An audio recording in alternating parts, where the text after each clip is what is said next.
وزیر اعظم شہباز شریف نے کہا ہے کہ ورلڈ بینک کے تحت پاکستان میں 40 ارب ڈالر کی سرمایہ کاری خوش آئند ہے۔ 20 ارب ڈالر سے صحت، تعلیم، ترقی، نوجوانان، سماجی شعبوں کے منصوبوں سے ترقی کا نیا باب کھلے گا، جبکہ IFC کے تحت نجی شعبے میں 20 ارب ڈالر کی مزید سرمایہ کاری سے ملکی معیشت کا پہیہ تیزی سے گھومے گا۔ ورلڈ بینک کے ایگزیکٹو ڈائریکٹرز کے وفد کی ملاقات میں گفتگو کرتے ہوئے وزیر اعظم کا کہنا تھا کہ قرضوں کے بجائے سرمایہ کاری اور شراکت داری ترجیح ہے۔ وفد کے شرکاء نے پاکستان کے جاری اصلاحاتی پروگرامز پر عمل درآمد کی تعریف کی۔ جیو نیوز سے گفتگو میں وزیر اعظم شہباز شریف نے کہا کہ آہستہ آہستہ عوام کو بہتر معیشت کے ثمرات مل رہے ہیں۔ معیشت ٹھیک کرنے کے لیے مزید محنت درکار ہے۔ مہنگائی کی شرح سنگل ڈیجٹ پر آ گئی ہے۔ آنے والے دنوں میں مہنگائی کا گراف مزید کم ہوگا۔ وزیر اعظم کا کہنا تھا کہ PTI کے دور میں نفرت کا کلچر پروان چڑھا۔ سیاسی جھگڑوں سے نفرت پھیلتی ہے۔ باہمی اتفاق و اتحاد سے ہی ملک کو ترقی دی جا سکتی ہے۔ قومی اسمبلی میں قائد حزب اختلاف عمر ایوب نے کہا ہے کہ یہاں کوئی سرمایہ کاری کے لیے تیار نہیں ہے۔ حکومت کا جو شخص کہتا ہے کہ مہنگائی کم ہوئی ہے وہ چلے میرے ساتھ بازاروں میں۔ جو کہتے ہیں مہنگائی کم ہو گئی ہے ان سے بڑا جھوٹا کوئی نہیں۔ کیونکہ پاکستان میں آئین اور قانون کی بالادستی نہیں ہے، پاکستان میں انویسٹمنٹ 0/0/0۔ آپ جا کے ملیں دیکھ لیں، فیکٹریاں دیکھ لیں، کاروبار دیکھ لیں، سب کا سب بند۔ آپ زراعت کا شعبہ دیکھ لیں، بند۔ انویسٹمنٹ کرنے کے لیے کوئی تیار ہی نہیں ہے۔ آپ کا لارج سکیل مینوفیکچرنگ جو انجن ہوتا ہے آپ کی معیشت کا، وہ منفی گروتھ ریٹ۔ اس کا مطلب ہے کہ آپ کی گاڑی کا انجن، رنگ پسٹن اس کے اڑ گئے ہیں، انجن سیز ہے، اور آپ کہتے ہیں کہ جی گاڑی چل رہی ہے۔ بھائی آپ کس کو بے وقوف بنا رہے ہیں؟ تحریک انصاف سے نکالے گئے رکن قومی اسمبلی شیر افضل مروت نے کہا ہے کہ آج تک نواز شریف کو کبھی سمجھ نہیں آئی کہ انہیں کیوں نکالا گیا، اور یہ بات خود انہیں بھی کبھی سمجھ نہیں آئے گی کہ انہیں تحریک انصاف سے کیوں نکالا گیا۔ ان میں اور نواز شریف میں یہ مماثلت ہے۔ ٹی وی انٹرویو میں شیر افضل مروت نے کہا کہ نواز شریف کو غلط نکالا گیا۔ کسی کو کوئی شک نہیں کہ باجوہ نے ثاقب نثار کے ساتھ مل کر نواز شریف کو نکلوایا۔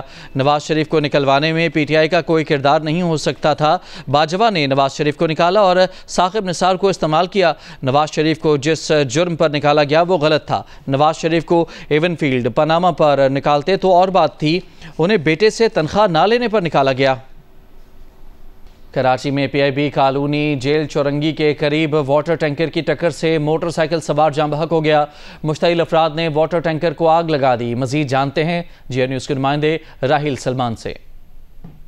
جی، پیر کی رات کو جیل چورنگی فلائی اوور پر ٹریفک حادثہ پیش آیا جس میں ایک شخص جاں بحق ہوا۔ پولیس حکام یہ بتاتے ہیں کہ ابتدائی اطلاعات کے مطابق 5 سے 6 جو ہے واٹر ٹینکر یہاں سے گزر رہے تھے، اور ان کے درمیان مبینہ طور پر وہ ڈرائیور حضرات ریس لگا رہے تھے، جس کی زد میں آ کر ایک موٹر سائیکل سوار اس میں جاں بحق ہو گیا۔ واقعی فوری بعد یہاں پر موجود افراد مشتعل ہو گئے اور انہوں نے ٹینکر کو آگ لگا دی۔ پولیس حکام کا کہنا ہے کہ اس واقعے میں 5 واٹر ٹینکر جو ہے وہ نظر آتش کیے گئے ہیں، اور اس کے بعد بھی فوری طور پر فائر بریگیڈ کو یہاں پر طلب کیا گیا جس نے یہاں پر آگ بجھائی گئی۔ پولیس حکام یہ بتاتے ہیں کہ فوری طور پر کوئی گرفتاری عمل میں نہیں آ سکی ہے، جبکہ جو شخص جاں بحق ہوا تھا اس کی بھی فوری طور پر کوئی شناخت نہیں ہو سکی ہے۔ اگر ہم اوور آل سچویشن کی بات کریں تو اس سال کے شروع سے اب تک 110 سے زائد افراد جو وہ ٹریفک حادثات میں جاں بحق ہو چکے ہیں، جن میں ڈمپر کی زد میں آنے والے اور ہیوی ٹریفک کی زد میں آنے والے افراد کی بھی ایک بڑی تعداد شامل ہے۔ یوکرین تنازع پر امریکہ روسی حکام کی سعودی عرب میں ملاقات ہوئی۔ روسی وزیر خارجہ سرگئی لاوروف کی امریکی وزیر خارجہ مارکو روبیا، قومی سلامتی مشیر مائک والٹس، خصوصی ایلچی اسٹیو وٹکوف پر مشتمل امریکی ٹیم سے کل ریاض میں ملاقات ہوگی۔ یوکرین جنگ خاتمے سمیت غزہ پر ٹرمپ کا منصوبہ بھی ایجنڈے میں شامل ہے۔ بات چیت میں یوکرین شریک نہیں ہوگا۔ یوکرینی صدر زیلنسکی کا کہنا ہے کہ یوکرینی شمولیت کے بغیر کسی بات چیت کا کوئی نتیجہ نہیں نکلے گا اور نہ ہی ایسا معاہدہ قبول کریں گے۔ امریکہ روس براہ راست رابطہ یوکرین کے پائیدار امن کے لیے ہے تو برا نہیں۔ گزشتہ ہفتے صدر ٹرمپ اور روسی صدر پیوٹن میں فوری مذاکرات پر اتفاق ہوا تھا۔ وزیر اعلیٰ پنجاب مریم نواز نے کہا ہے کہ سب کو سمجھ آ گئی ہے کہ پاکستان ٹیک آف پوزیشن پر ہے۔ لوگ کہتے رہے کہ باہر نکلو، جلاؤ گھراؤ کرو، پنجاب سے ایک بندہ باہر نہیں نکلا۔ خیبر پختونخوا میں بھی صرف سرکاری ملازمین نکلے تھے۔ لوگ جلاؤ گھراؤ سے تنگ آ گئے ہیں۔ نوجوان جلاؤ گھراؤ نہیں بلکہ ملک کا ساتھ دیں۔ تفصیلات اس رپورٹ میں۔ لاہور میں آسان کاروبار فنانس اور آسان کاروبار کارڈ کی تقریب میں خطاب کرتے ہوئے وزیر اعلیٰ مریم نواز نے کہا کہ اسکیم لانچ بعد میں ہوتی ہے، ہم گراؤنڈ پر پہلے لاتے ہیں۔ 17 جنوری کو یہ پروگرام لانچ ہوا تھا اور درخواستیں طلب کی گئی تھیں۔ ہم 1 ماہ کے اندر قرضے دینے جا رہے ہیں۔ یہ اسکیم 10 لاکھ سے 3 کروڑ تک بلا سود قرض کی ہے۔ 7-8 سال کی بیمار معیشت کے بعد معاشی استحکام آیا ہے۔ جب ٹیک اوور کیا تو مہنگائی 38% پر تھی، آج 4% سے کم ہے۔ بیمار معیشت کے بعد اللہ تعالیٰ نے اپنا فضل کیا ہے اور پچھلے 1 سال میں پاکستان میں بہت اکانومی میں بھی امپروومنٹ آئی ہے اور لوگوں کی معیار زندگی بھی بہتر ہو رہا ہے، کیونکہ جب مہنگائی کم ہوتی ہے تو لوگوں کی جو جیب ہے اس پہ بوجھ کم ہوتا ہے۔ تو مہنگائی جب ہم نے ٹیک اوور کیا تو 38% پہ مہنگائی تھی، اس وقت جو ہے وہ 4% سے نیچے ہے مہنگائی۔ وزیر اعلیٰ پنجاب نے کہا کوئی اڈیالہ میں اچھا کھانا کھا رہا ہے تو انہیں کوئی اعتراض نہیں۔ ملک اب انتشار جلاؤ گراؤ کا متحمل نہیں ہو سکتا۔ نوجوان جلاؤ گراؤ کے بجائے ملک کا ساتھ دیں۔ بیانیہ ایک ہی ہونا چاہیے، ملک کی ترقی۔ میں کسی سے کوئی ظلم اور زیادتی نہیں کرنا چاہتی۔ کوئی اچھا کھانا اڈیالہ میں کھا رہا ہے، اس سے بھی اچھا کھانا کھائے، مجھے کوئی اعتراض نہیں ہے۔ کسی کو AC ملا ہوا ہے، کولر ملا ہوا ہے، نواز شریف صاحب نے کہا تھا 2 لے لے، مجھے کوئی اعتراض نہیں ہے۔ ہاں اعتراض ہے تو اس بات پہ ہے کہ یہ ملک اب گھیراؤ جلاؤ انتشار گالی گلوچ بدتمیزی بد تہذیبی کا متحمل نہیں ہو سکتا۔ مریم نواز کا کہنا تھا کہ مخالفین کو پنجاب کی ترقی ہضم نہیں ہو رہی۔ ایک وزیر اعلیٰ نے کہا ہم پنجاب کی اسکیموں کو کاپی کرتے ہیں، میرے مخالفین نے میری جماعت یا خاندان کے ساتھ جو کیا وہ اللہ پر چھوڑ دیا، وقت نے کیسا پلٹا کھایا، وہ اڈیالہ جیل میں ہیں۔ سینیٹر محسن عزیز کے اسٹیٹ بینک ترمیمی بل کی حکومت کی جانب سے مخالفت کے بعد تحریک پیش کرنے کی ووٹنگ پر بل کی حمایت میں زیادہ ووٹ آ گئے۔ حکومتی ارکان نے بھی بل پیش کرنے کی حمایت کی۔ Deputy chairman senate Saidal Khan ناصر نے ووٹنگ نتائج کا اعلان کرنے سے انکار کرتے ہوئے اجلاس ملتوی کر دیا۔ سینیٹر محسن عزیز نے اسٹیٹ بینک آف پاکستان ترمیمی بل پیش کرنے کی تحریک پیش کی تو حکومت کی جانب سے بل کی مخالفت کی گئی۔ ڈپٹی چیئرمین سینیٹ نے بل مؤخر کرنے کا کہہ دیا، جس پر PTI جمعیت علماء اسلام فے کے سینیٹرز نے احتجاج شروع کر دیا اور کہا کہ بل کی تحریک پیش ہونے پر ووٹنگ کریں۔ سیدال خان ناصر نے کہا کہ میں بل پیش کرنے کی تحریک پیش پر ووٹنگ کراتا ہوں۔ MQM سمیت حکومتی بینچز پر موجود پیپلز پارٹی کے ارکان بلال خان، عمر گورگیج اور انوار الحق کاکڑ نے بھی بل کی حمایت میں ووٹ دیا۔ مسلم لیگ نون اور پیپلز پارٹی ارکان کا بل پیش کرنے کی تحریک کے خلاف ووٹ دیا۔ پیپلز پارٹی کے بعض ارکان نے بل کی حمایت اور مخالفت دونوں میں ووٹ دے دیا۔ اس پر PTI ارکان نے کہا کہ حکومتی ارکان دباؤ ڈال کر ممبران سے ووٹ دلوا رہے ہیں۔ حکومت نے انسانی اسمگلنگ کے خلاف قوانین میں ترمیم کرتے ہوئے ان جرائم کے مرتکب افراد کے لیے سزاؤں اور جرمانوں میں اضافہ کر دیا ہے۔ وزیر قانون اعظم نذیر تارڑ کہتے ہیں کہ جرمانوں کو 2 کروڑ تک کرنے کے لیے کہا گیا ہے۔ ان ملزمان کے خلاف ایک بہت بڑا کریک ڈاؤن ہو رہا ہے۔ جو گینگز آپریٹ کرتے ہیں ان کے درجنوں لوگ پکڑے جا چکے ہیں۔ قومی اسمبلی کے اجلاس میں دیوانی عدالتیں ترمیمی بل، پاکستان کے ساحلی محافظین کا ترمیمی بل، افراد کی اسمگلنگ کی روک تھام کا ترمیمی بل، مہاجرین کی اسمگلنگ کا تدارک ترمیمی بل، امیگریشن ترمیمی بل منظور کر لیے گئے، جبکہ دیوانی ملازمین ترمیمی بل متعلقہ قائمہ کمیٹی کے سپرد کر دیا گیا۔ قومی اسمبلی اجلاس میں وفاقی وزیر قانون اعظم نذیر تارڑ نے دیوانی ملازمین ترمیمی بل پیش کیا۔ بل متعلقہ قائمہ کمیٹی کے سپرد کر دیا گیا۔ اجلاس میں دیوانی عدالتیں ترمیمی بل منظور کثرت رائے سے منظور کر لیا گیا۔ قانون سازی کے دوران اپوزیشن نے شدید احتجاج کیا۔ اپوزیشن ارکان کی جانب سے نعرے بازی بھی کی گئی اور اس دوران پاکستان ساحلی محافظین ترمیمی بل منظور کیا گیا۔ اجلاس میں افراد کی اسمگلنگ کی روک تھام ترمیمی بل اور مہاجرین کی اسمگلنگ کے تدارک کا ترمیمی بل بھی منظور کیا گیا۔ اجلاس میں امیگریشن ترمیمی بل بھی منظور کر لیا گیا۔ وفاقی وزیر برائے قانون و انصاف اعظم نذیر تارڑ نے کہا کہ تینوں ترامیم انسانی اسمگلنگ کے قوانین میں کی گئی ہیں۔ وفاقی وزیر قانون اعظم نذیر تارڑ نے PTI کے قومی اسمبلی میں رویے کو شدید تنقید کا نشانہ بناتے ہوئے کہا ہے کہ مولانا فضل الرحمان ہمیں کن کے ساتھ بٹھانا چاہتے ہیں؟ یہ تو ملک کو برباد کر کے چلے گئے۔ یہ پہلے 60 ارب کی کرپشن چھپانا چاہتے تھے اور پھر جیل سے اپنے بندے نکلوانا چاہتے ہیں۔ ان کے لیے سیاست کوئی اہمیت نہیں رکھتی۔ ان کے لیے سب سے پہلے عمران خان ہے، اس کے بعد کچھ اور ہے۔ اب سر یہ دیکھ رہے ہیں، یہ کیمرے دیکھ رہے ہیں لیڈر آف اپوزیشن کو، یہ ظرف ہے سر ان کا، یہ ان کا ظرف ہے، یہ ان کی سیاسی سوچ ہے، یہ سننا نہیں چاہتے۔ مولانا آپ نے فرمایا کہ ان کے ساتھ بیٹھے، کن کے ساتھ بیٹھے؟ ان کے ساتھ بٹانا چاہتے ہیں جو بچوں کی طرح باری لے کے بھاگ جاتے ہیں۔ کہ دوبارہ بیٹنگ نہ دینا پڑے.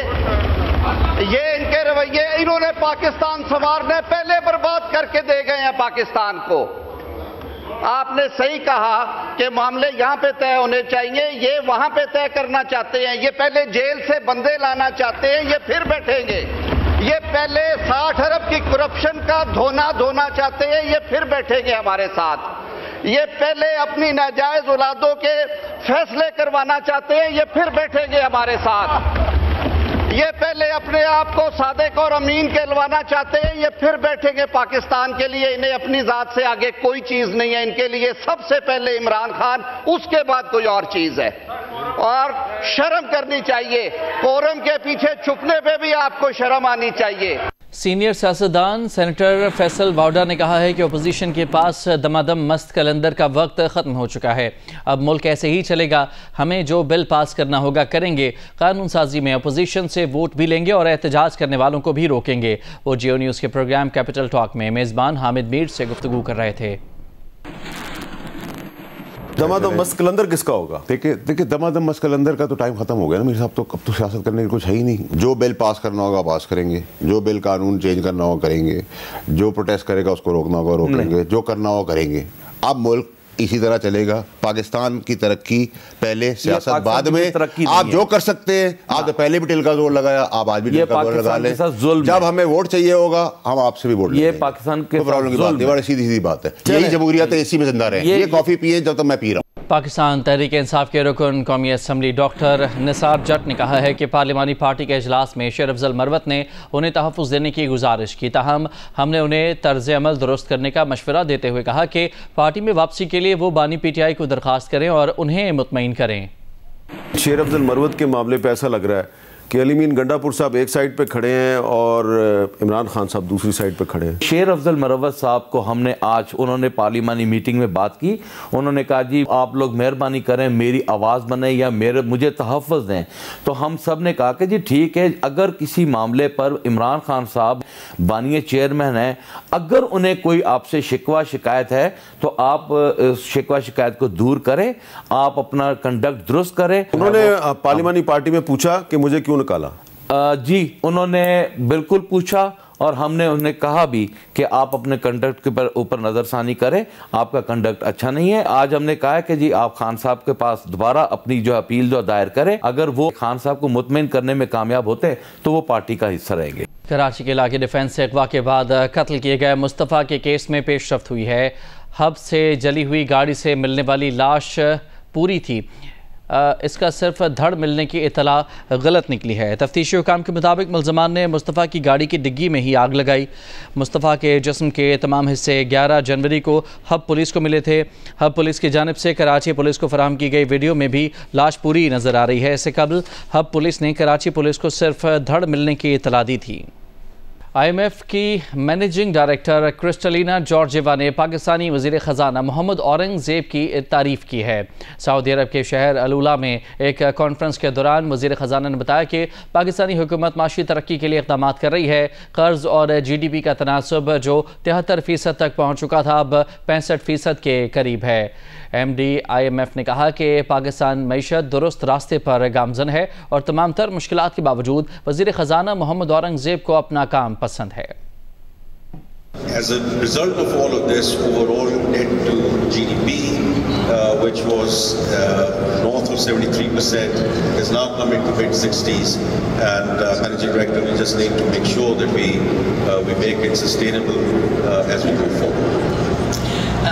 This is indeed the right trajectory, the right direction to travel, and I want to thank you for your dedication to stay the course.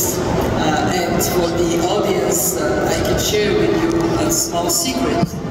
The Minister likes his job despite all the difficulties he faces. Governor Balochistan شیخ جعفر مندوخیل نے کہا ہے کہ German council general کو security خدشات کی بنا پر کوئٹہ آنے کی اجازت نہیں دی گئی. اگر ان کے پاس سیکیورٹی نہیں تھی تو میں ان کے لیے اپنی بلٹ پروف گاڑیاں بھیج دیتا. سیکیورٹی کی صورتحال ایسی ابتر نہیں کہ ہم جرمن کونسل جنرل کو تحفظ فراہم نہ کر سکیں. کوئٹہ میں تقریب سے خطاب کرتے ہوئے انہوں نے کہا کہ دنیا کیا سوچے گی کہ جرمنی کا کونسل جنرل کوئٹہ نہیں جا سکتا. جرمنی ہمیں 30 لاکھ یورو دے رہا ہے اور ہم ان کے کونسل جنرل کو سیکیورٹی نہیں دے سکتے. جرمن کونسل جنرل کو سیکیورٹی خدشات کی بنا پر کوئٹہ آنے سے روکنا نالائقی ہے. اس حوالے سے میں وزیر خارجہ اسحاق ڈار سے بات کروں گا. سینیٹر عرفان صدیقی نے Pakistan medical and dental council کے خلاف سینٹ میں تحریک استحقاق لانے کا اعلان کیا ہے. انہوں نے کہا ہے کہ پرائیویٹ میڈیکل کالج سالانہ 30 لاکھ روپے سے بھی زائد فیس وصول کر رہے ہیں، جبکہ وزارت صحت نے زیادہ سے زیادہ سالانہ 12 لاکھ فیس تجویز کر رکھی ہے. سینٹ میں مسلم لیگ نون کے پارلیمانی لیڈر عرفان صدیقی نے کہا کہ PMDC نے قائمہ کمیٹی میں جھوٹ بولا. منع کرنے کے باوجود پرائیویٹ میڈیکل کالجز بچوں سے دوسرے سال بھی اضافی فیسیں وصول کر رہے ہیں. بہت افسوسناک بات ہے. PMDC پتہ نہیں کس حد تک متحرک ہے یا نہیں ہے. اگر وہ ایک لا بناتی ہے، رول بناتی ہے، کچھ سرکولر جاری کرتی ہے، اس پہ عمل کروائے نا. عمل کیوں نہیں کرواتے؟ اور اگر کوئی عمل نہیں کر رہا تو اس کے خلاف کیا ایکشن لیتے؟ یہ بڑا سیریس ایشو ہے. میں اس کو سیریسلی لینے جا رہا ہوں. ہم نے ایک کمیٹی بھی بنائی تھی. انہوں نے ڈس انفارمیشن، مس انفارمیشن کے ذریعے جھوٹ بولا. انہوں نے جو معلومات دی ہیں وہ غلط دی ہیں. یہ بھاری فیسیں لے کے انہوں نے چھوٹی فیسیں دکھائی ہیں. انہوں نے بچوں کو رعایتیں نہیں دی اور آگے لکھ دیا جی کہ ہم نے سب کو رعایتیں دی ہیں. یہ جھوٹ ہے. اس کو ہم لے کے جائیں گے پریویلیج کمیٹی کے اندر کہ انہوں نے سینٹ کے ساتھ جھوٹ بولا ہے. اور اس کے علاوہ بھی اگر ایکشن کرنا پڑا نا تو میں عدالت میں بھی چلا جاؤں. یہ زیادتی ہم برداشت نہیں کریں گے بچوں کا. غزہ جنگ بندی معاہدہ. حماس جمعرات کو 4 یرغمالیوں کی لاشیں، ہفتے کو 3 یرغمالی رہا کرے گی. جنگ بندی کی اسرائیلی خلاف ورزیاں جاری ہیں. غزہ میں موبائل گھروں اور خیموں کی ترسیل پر پابندی بھی برقرار ہے. لبنان کے شہر سیدہ میں ڈرون حملہ. حماس کمانڈر شہید. ایرانی پروازوں سے حزب اللہ کے لیے مالی امداد آنے کا اسرائیلی الزام. لبنان نے ایران کی پروازوں پر پابندی میں غیر معینہ مدت تک توسیع کر دی. ایران نے بھی لبنان کی پروازوں پر پابندی لگا دی ہے. امریکی وزیر خارجہ کی ریاض میں سعودی ولی عہد محمد بن سلمان سے ملاقات. غزہ کی صورتحال پر بات چیت. لبنان نے ایران کی پروازوں پر پابندی میں غیر معینہ مدت تک توسیع کر دی ہے. بدلے میں ایران نے بھی لبنان کی پروازوں کے ایران آنے پر پابندی لگا دی ہے. لبنانی صدارتی دفتر کے مطابق ایران سے لبنان آنے اور جانے والی پروازوں پر پابندی میں توسیع کر دی گئی ہے. پابندی کی مدت نہیں بتائی گئی. لبنان نے اسرائیلی الزام کے بعد ایرانی پروازوں پر گزشتہ ہفتے پابندی عائد کی تھی. اسرائیل نے الزام لگایا تھا کہ ایران مسافر طیاروں کے ذریعے حزب اللہ کے لیے رقوم اسمگل کر رہا ہے. 7 اسکائی انٹرٹینمنٹ کی ڈرامہ سیریل دل نادان اپنے اختتام کی جانب بڑھ رہی ہے. دیکھیے ڈرامہ سیریل دل نادان کی آخری قسط منگل کی رات 8 بجے صرف جیو پر. 7 اسکائی انٹرٹینمنٹ کی ڈرامہ سیریل دل نادان اپنے کرداروں کو لے آئی ہے ایک جذباتی موڑ پر. جہاں تھا کبھی بے رخی کا راج، سائمہ وسیم کی ہدایات میں نایاب کا سفر بدل رہا ہے اس سسرال کا مزاج. تانیہ کی خود غرضی سے متاثر ہونے والی جنید اور زاویار کی زندگی میں کیا سعدیہ اختر کرنے والی ہے خوشیوں کو تحریر؟ کشمکش سے بھری آنے والی آخری قسط میں پروڈیوسرز عبداللہ کاتوانی اور اسد قریشی نایاب کی دی ہوئی قربانیوں کے صلے میں کیسے کرنے والے ہیں خوشیوں سے بھری نئی زندگی کی شروعات، یا پھر رہ جائے گی نایاب خالی ہاتھ؟ جانیے ڈرامہ سیریل دل نادان کی آخری قسط میں منگل کی رات 8 بجے صرف جیو پر. ابوظہبی کنٹری کلب میں فن بازار کا انعقاد کیا گیا. پاکستان، بھارت، فلپائن، مصر، امارات، افریقہ سمیت کئی ملکوں کے شرکاء نے بھرپور شرکت کی. ابوظہبی کنٹری کلب میں سجا فن بازار. پاکستان، بھارت، فلپائن، مصر، امارات، افریقہ سمیت کئی دوسرے ممالک کے شرکاء کے لیے طرح طرح کے سٹالز لگائے گئے. سماجی شخصیت مصباح کی جانب سے لگائے گئے سٹالز میں لذیذ کھانوں کے ساتھ بچوں کے لیے میجک شو کا انعقاد بھی کیا گیا. دبئی اور ابوظہبی کے مقامی سنگرز نے آواز کا جادو جگا کر شرکاء کو خوب محظوظ کیا. شہریوں نے خوبصورت پہناوے اور خواتین نے شاندار جیولری رعایتی قیمتوں پر خریدی. پاکستان بزنس کونسل کے صدر نے بھی اس کاوش کو سراہا. کہا۔ تاریخی سبی میلہ اپنی رانائیوں کے ساتھ 5 دن تک جاری رہا۔ میلے میں جہاں پاکستان کے چاروں صوبوں کی ثقافت کے رنگ دیکھنے کو ملے، وہیں میلے میں اعلیٰ نسل کے جانوروں کی نمائش بھی لوگوں کی توجہ کا مرکز بنی رہی۔ عابد بلوچ کی رپورٹ۔ موسم بہار کی آمد کی نوید کے ساتھ سبی میلہ اپنی رنگا رنگ تقریبات سے عوام کو تاریخ اور ثقافت کے حسین لمحات میں مو کر دیتا ہے۔ اس میلے کی کلچر شو میں چاروں صوبوں کی منفرد ثقافتوں کے رنگ ایک ساتھ نظر آتے ہیں۔ گھڑ دوڑ، فوک ڈانس، رم جھم مناظر سے ہر کسی کا دل خوش ہو جاتا ہے۔ وہاں پہ بہت مزہ آ رہا ہے کیونکہ یہاں پہ ہر طرح کے اسٹالز ہیں، ہر طرح کا فوڈ ہے اور یہاں پہ سب کچھ موجود ہے ہمارے لیے۔ اس بار بہت اچھی طرح سے ہو رہا ہے تو اس میں بہت مزہ آ رہا ہے اور کیا نام ہے، اس میں ابھی ہم لوگ نے بہت انجوائے کیا ہے۔ سبی میلہ عوام کو تفریح کے ساتھ ساتھ مقامی گلابانی سے وابستہ افراد کے لیے معاشی مواقع کا بھی وسیلہ بنتا ہے۔ اس میلے میں ملک بھر سے آئے ہوئے مال مویشی کے بیپاری اعلیٰ نسل کے جانوروں کی خرید اور فروخت کرتے ہیں۔ سبی میلہ نہ صرف مقامی روایات اور ورثہ کی عکاسی کرتا ہے بلکہ علاقے کی ترقی، سیاحت کے فروغ اور عوام کی حوصلہ افزائی میں بھی نمایاں کردار ادا کرتا ہے۔ کیمرہ مین عاصم علی اور جیو نیوز سکھر کی ٹیم کے ساتھ عابد بلوچ، جیو نیوز، سبی بلوچستان۔